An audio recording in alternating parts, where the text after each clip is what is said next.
लाल की, जय कन्हैया लाल की। नमस्कार दर्शकों, स्वागत है आपका आज जय कन्हैया लाल की शो में। तो जन्माष्टमी, जैसा कि आप जानते हैं, कृष्ण जी का आज के दिन जन्म होता है। जन्माष्टमी भादो मास की अष्टमी को मनाई जाती है, इसीलिए इसे जन्माष्टमी कहा जाता है। जन्माष्टमी को गोकुलाष्टमी और कृष्णाष्टमी भी कहते हैं। तो मथुरा में भी कृष्ण के जन्म पर काफी धूमधाम होती है और लोग काफी संख्या में इकट्ठे होते हैं। तो आइए देखते हैं एक झलक मथुरा की। भगवानों में सर्वोपरि स्थान रखते सबके परम पूज्य भगवान श्री कृष्ण का जन्मोत्सव बड़ी ही धूमधाम से पूरे देश और दुनिया में मनाया जाता है।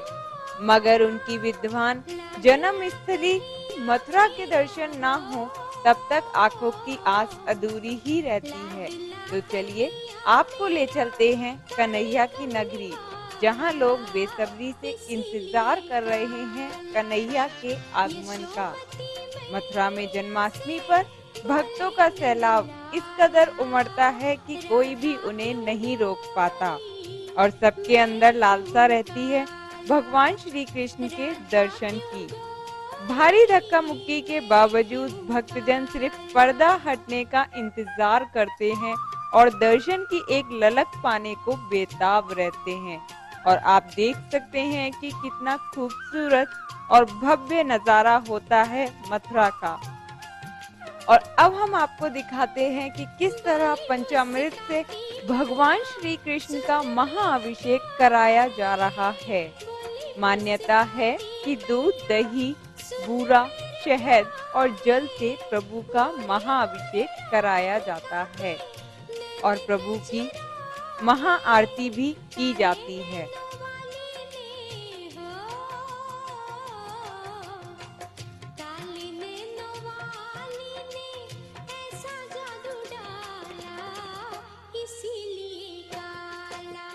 और मथुरा की झलकियां देखने के बाद अब रुकेंगे एक छोटे से ब्रेक के लिए। कहीं मत जाइएगा, बने रहिए टाइम्स न्यूज के साथ। हम बस अभी हाजिर हुए।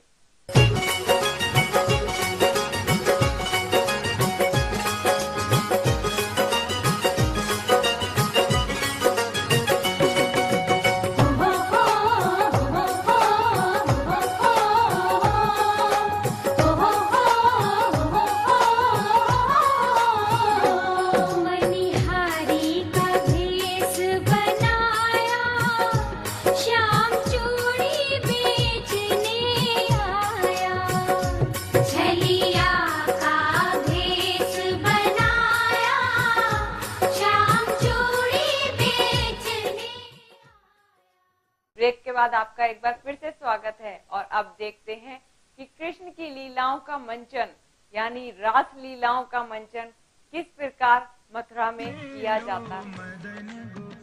कृष्णा को भगवान विष्णु जी का 8वां अवतार भी माना जाता है। नटखट और चंचल कान्हा शुरू से ही सबका मन हरने वाले और गोपियों के दिल पर राज करते थे, इसलिए उन्हें मनमोहन भी कहा जाता है। राधा के दिल पर राज करने वाले कान्हा बचपन से ही माखन चुरा कर खाते थे, इसलिए उन्हें लोग माखन चोर भी कहकर बुलाते हैं। श्याम, कान्हा, कृष्णा, मोहन, मुरली वाले और भी न जाने किन किन नामों से कन्हैया को जाना जाता है। कान्हा के सारे नाम उनका एक अलग ही स्वरूप दिखाते हैं। कुछ भी हो, लेकिन कृष्ण जी के भक्त तो उनके हर रूप के दीवाने रहते हैं। साथ ही नंद गोपाल का जन्मदिन लोग अलग अलग रीति रिवाजों से अपने अपने घरों में मनाते हैं, लेकिन सबसे महत्वपूर्ण है कि कृष्ण जी का जन्म ठीक 12 बजे तक हो जाना चाहिए। कन्हैया ने बचपन से ही काफी लीलाएं की और उनकी शरारतें सबको आश्चर्य में डाल देती थीं। उनकी लीलाओं की एक छवि मिलती है जन्माष्टमी की झांकी में, जो मथुरा, वृंदावन के अलावा घर घर में और हर शहर में सजती है। बच्चे हों चाहे बड़े, कृष्णा की झांकी सजाने में कोई कसर नहीं छोड़ते और उनके जीवन की सारी लीलाओं का सार इन झांकियों में देखने को मिलता है।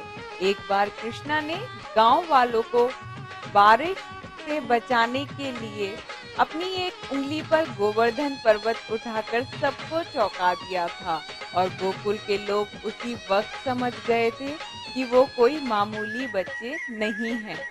कृष्णाष्टमी पर दही हांडी यानी मटकी फोड़ने का भी रिवाज है और साथ में जन्माष्टमी के दिन लड्डू गोपाल का जन्म होने तक लोग कान्हा के लिए व्रत भी करते हैं।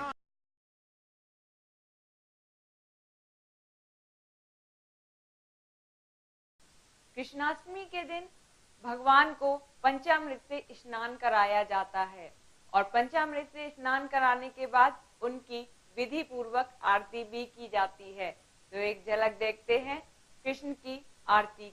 जन्माष्टमी के पावन मौके पर श्रद्धालु दूर दूर से भगवान श्री कृष्ण की मनमोहक छवि को देखने के लिए मथुरा पहुंचते हैं और कृष्णा के जन्मोत्सव पर पूरा मथुरा कृष्णमय हो जाता है। मंदिरों को खास तौर पर सजाया जाता है। जन्माष्टमी पर मथुरा वृंदावन में आज भी लोग गोपियां और ग्वाले बनकर कृष्ण की जीवन लीलाओं को नाटक के रूप में प्रदर्शित करते हैं और रासलीला का आयोजन होता है। सभी जगह के इस्कॉन टेम्पल में भी कान्हा का जन्म करके उन्हें झूला झुलाया जाता है। कृष्णाष्टमी पर जन्म से पहले पूरा प्रसाद बनाते हैं और आरती करके राधा कृष्ण को पूजते हैं और फिर खुशी से सबको प्रसाद बांटते हैं। जन्माष्टमी के दिन सभी लोग आधी रात तक जगते हैं और कन्हैया की आरती पूरे परिवार के साथ प्रेम पूर्वक करते हैं। तो दर्शकों, जन्माष्टमी के पावन मौके पर आप भी अपने पूरे परिवार के साथ मिलकर कृष्ण जी का प्रसाद खाइए और श्रद्धा पूर्वक उनकी पूजा कीजिए। हमारी ओर से आपको जन्माष्टमी की बहुत बहुत बधाई। मुझे दीजिए इजाजत। नमस्कार।